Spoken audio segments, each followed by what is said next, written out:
श्रीमद् भागवत महापुराण पंचम स्कंद अध्याय 11। श्रीमद् भागवत महापुराण पंचम स्कंद एकादश अध्याय। राजा रहुगण को भरत जी का उपदेश। जड़ भरत ने कहा, राजन, तुम अज्ञानी होने पर भी पंडितों के समान ऊपर की तर्क वितर्क युक्त बात कह रहे हो।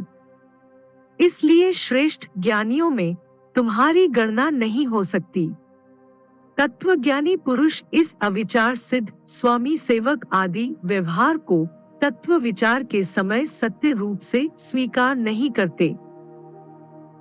लौकिक व्यवहार के समान ही वैदिक व्यवहार भी सत्य नहीं है, क्योंकि वेद वाक्य भी अधिकतर गृहस्थजनोचित यज्ञ विधि के विस्तार में ही व्यस्त हैं। रागद्वेषादि दोषों से रहित विशुद्ध तत्वज्ञानी की पूरी अभिव्यक्ति प्रायः उनमें भी नहीं हुई है। जिसे गृहस्थोचित यज्ञादि कर्मों से प्राप्त होने वाला स्वर्गादि सुख स्वप्न के समान है नहीं जान पड़ता, उसे तत्वज्ञान कराने में साक्षात उपनिषद वाक्य भी समर्थ नहीं है।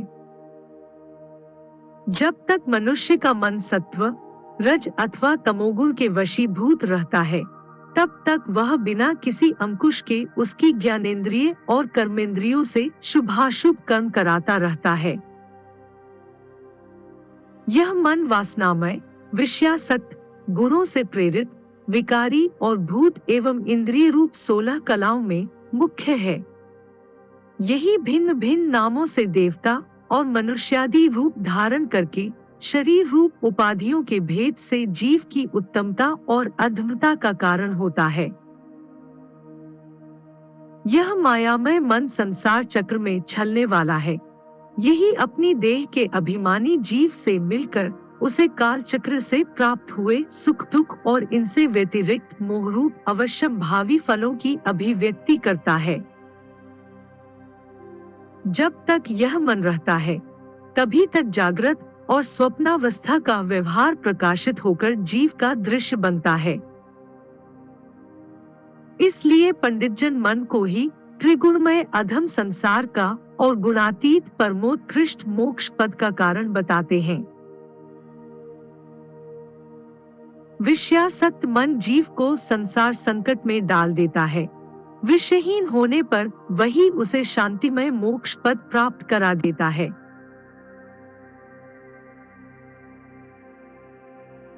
जिस प्रकार घी से भीगी हुई बत्ती को खाने वाले दीपक से तो धुएं वाली शिखा निकलती रहती है, और जब घी समाप्त हो जाता है, उसी प्रकार विषय और कर्मों से आसक्त हुआ मन तरह तरह की वृत्तियों का आश्रय लिए रहता है, और इनसे मुक्त होने पर वह अपने तत्व में लीन हो जाता है।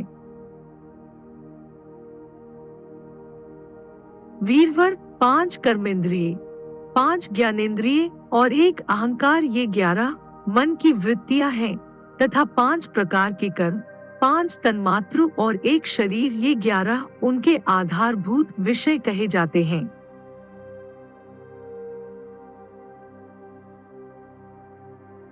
गंध, रूप, स्पर्श, रस और शब्द, ये 5 ज्ञानेंद्रियों के विषय हैं।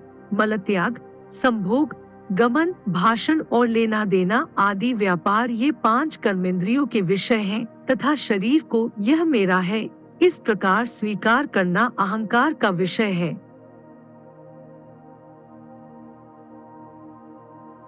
कुछ लोग अहंकार को मन की 12वीं वृत्ति और उसके आश्रय शरीर को 12वां विषय मानते हैं। ये मन की 11 वृत्तियां द्रव्य, विषय, स्वभाव, आशय, संस्कार, कर्म और काल के द्वारा सैकड़ों, हजारों और करोड़ों भेदों में परिणत हो जाती हैं।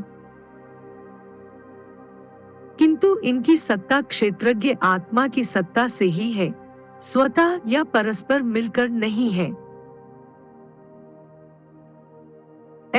ऐसा होने पर भी मन से क्षेत्रज्ञ का कोई संबंध नहीं है। यह तो जीव की ही माया निर्मित उपाधि है। यह प्रायः संसार बंधन में डालने वाले अविशुद्ध कर्मों में ही प्रवृत्त रहता है।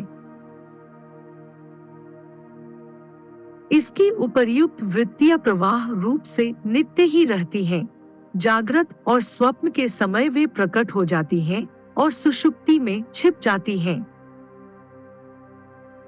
इन दोनों ही अवस्थाओं में क्षेत्रज्ञ, जो विशुद्ध चिन्मात्र है, मन की इन वृत्तियों को साक्षी रूप से देखता रहता है।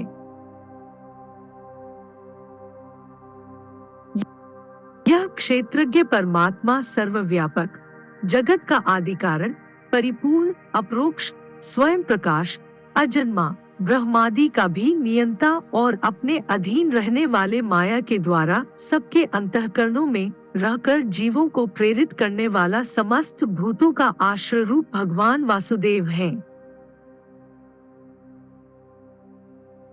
जिस प्रकार वायु संपूर्ण स्थावर जंगम प्राणियों में प्राण रूप से प्रविष्ट होकर उन्हें प्रेरित करती है, उसी प्रकार वह परमेश्वर भगवान वासुदेव सर्वसाक्षी आत्म स्वरूप से इस संपूर्ण प्रपंच में ओतप्रोत है।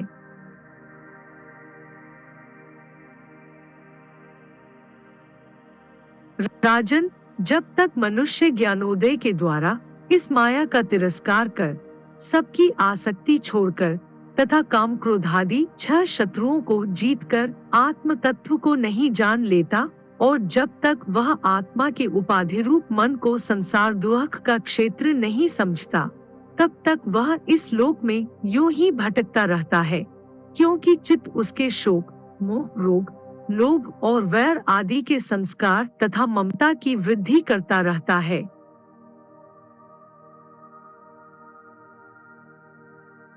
यह मन ही तुम्हारा बड़ा बलवान शत्रु है। तुम्हारी उपेक्षा करने से इसकी शक्ति और भी बढ़ गई है। यह यद्यपि स्वयं तो सर्वथा मिथ्या है, तथापि इसने तुम्हारे आत्मस्वरूप को आच्छादित कर रखा है। इसलिए तुम सावधान होकर श्री गुरु और हरि के चरणों की उपासना के अस्त्र से इसे मार डालो।